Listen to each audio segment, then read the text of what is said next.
ইসলামী কোন কুশ্রী পারা নয়, বন্যার পানিতে ভেসে যাবে। বাংলাদেশ জামাত ইসলামী 11 কোটি মানুষের হৃদয় গেঁথে আছে।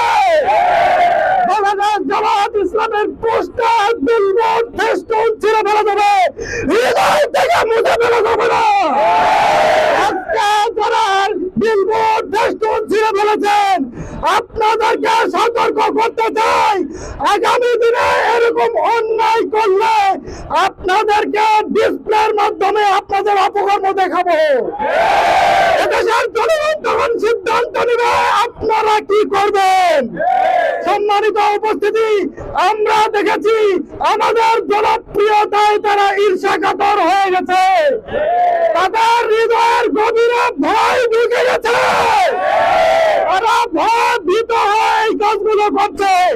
আমরা তাদেরকে বলতে চাই, জামাত ইসলামের হৃদয়ের মণিকূট হয়েছে, তাদেরকে ছিঁড়ে ফেলে নষ্ট করতে পারবেন না। সম্মানিত উপস্থিতি, বাংলাদেশ জামাত ইসলাম লাগবে না। আমরা যদি ছাত্র হিসেবে তাদেরকে প্রতিহত করার চেষ্টা করি, এদেশের জমিনে তাদেরকে খুঁজে পাওয়া যাবে না। আপনাদেরকে বলতেছি, আপনারা অপরাজনীতির পথ পরিহার করুন।